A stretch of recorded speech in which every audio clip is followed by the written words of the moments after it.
escuchabas la radio en la casa, inundando las calles de música de Barbarito Díez.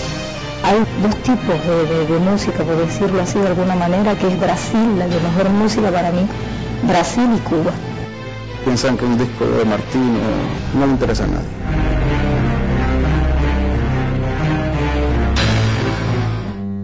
Conocí a Carlos Gómez hace muchos años en La Habana. Venía de Trinidad con la cabeza llena de sueños y poesía. En aquella época era famoso por haberle puesto música a los versos del poeta hindú Rabindranath Tagore. Carlos, ¿cómo te dio por estudiar música? Estudiar música propiamente me dio como, digamos, una segunda etapa de hacer música. Yo realmente empecé haciendo música de una manera intuitiva, si se quiere autodidacta, aunque he seguido siempre acumulando conocimiento autodidácticamente. Pero al principio sencillamente no la estudiaba, me dediqué a ella como una opción quizá de comunicación. Carlos cuenta que empezó a tocar la guitarra a los 11 años, imitando a los trovadores de su pueblo, aunque fue una noche la que quedó profundamente grabada en su memoria. Siendo yo un niño, tendría 6 años, por lo menos ya tengo una noción clara de ese día. Fueron allá a mi casa de Trinidad a dar una serenata. Se acostumbraba mucho las serenatas allá en Trinidad en aquella época. Y a mi padre y a mi madre les fueron a cantar unos amigos. Y de pronto en el silencio de la noche me despertaron las voces y las guitarras de esos trovadores, ¿no? Cantando. Y aquello me pareció tan lindo y sonaba tan bello que yo dije así, en medio de ese estado, en la noche dije, yo un día quiero sonar así. Y eso te digo, era muy niño, y eso reposó, no fue hasta los 11, 12 años que decidí coger la guitarra y pues empezar a caminar. ¿Quién te enseñó los primeros acordes? Un señor allá en Trinidad, que le decían el Chino. Bueno, él tocaba un poquito de guitarra y era vecino nuestro. Y él me dijo, mira, pon este dedo aquí, este aquí, y así me enseñó 2 o 3 acordes, como se aprende la guitarra en los pueblos, ¿no? Pon este dedo aquí y así. Así aprendí mis 3 o 4 primeros acordes. Después, como digo yo aprendí guitarra y mucha gente que ha aprendido guitarra lo sabe más que de oído, de vista. Pero cuando tú aprendes la guitarra, lo que aprendes son posiciones fijas de la mano, que se las ves poner a otros y dices, este dedo se pone aquí, este aquí, así, ¿no? Tocar guitarra de vista, no de oído. En aquella época en Trinidad se escuchaba mucha trova tradicional, aunque la verdadera fuerza de este movimiento se encontraba en Santi Espíritus.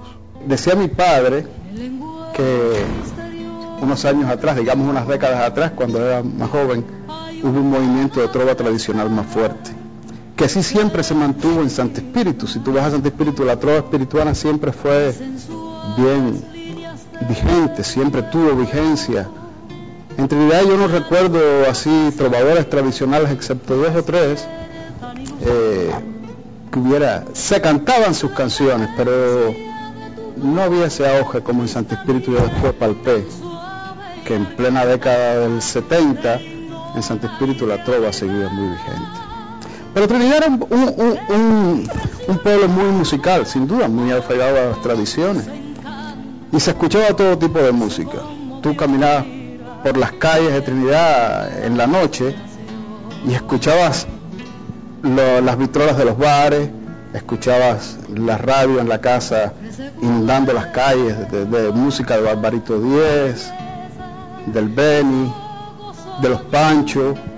En algunos lados escuchabas rancheras, y eso era muy interesante porque tú ibas caminando. Por ejemplo, nosotros subíamos a la parte alta de la ciudad, porque yo vivía con mis padres en la parte baja, e íbamos arriba a casa de mi abuelo y de mis tíos, y mientras íbamos subiendo en la noche yo iba escuchando eso que te cuento.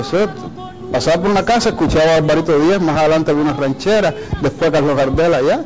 Era como un recorrido, mientras tú caminabas por las calles esas empedradas, ibas de las casas, y si no en la esquina, una vitrola, pues te inundaba con el último bolero de Nico Membiela.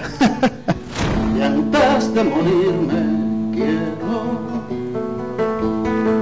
tachar mis versos del alma. Carlos Gómez es un bohemio total. Como los trovadores de antaño, no vive buscando el éxito, sino en una perpetua adicción de poesía. ¿Qué ama Carlos Gómez de la figura del trovador? Quizás sea la autenticidad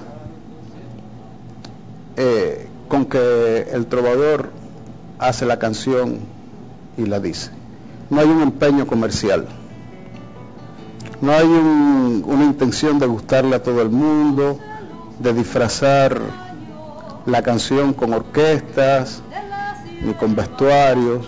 Eventualmente puede que sea así, ¿no? O sea, muchos trovadores o poetas que cantan han utilizado orquestas en sus grabaciones, pero principalmente hay una autenticidad en la creación que siempre me llamó mucho la atención. Aparte de mi preferencia por la guitarra, que creo que es el instrumento idóneo para acompañar al músico, por sus posibilidades armónicas, por lo íntimo que es el instrumento, un instrumento que hasta te puedes acostar con él y tocarlo con él puesto en el pecho en el medio de la noche, y no vas a molestar a nadie. Imagínate tocando un piano en la mitad de una madrugada, siempre los vecinos te van a reclamarlo. Una sirena dormida entre mares de algodón, tu tierra y tus playas son el anhelo de mi vida.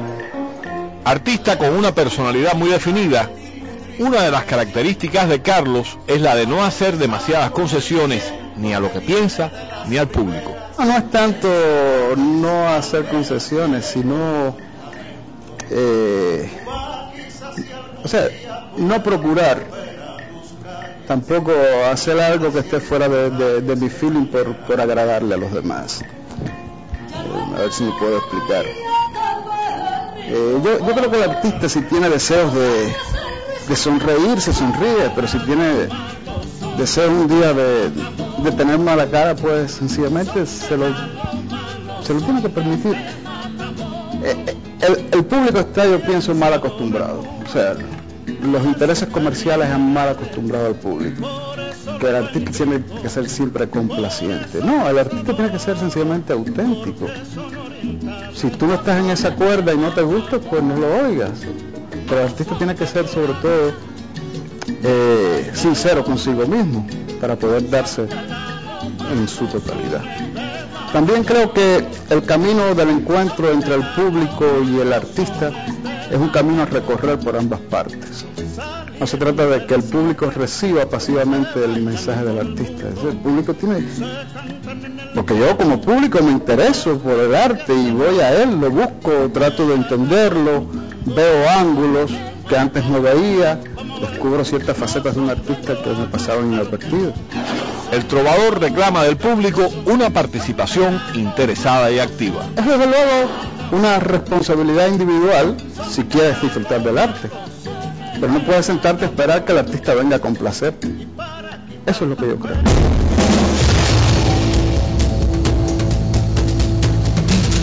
Le he planteado el proyecto a varios productores aquí, que prefiero reservarme el nombre, y sencillamente no les ha interesado.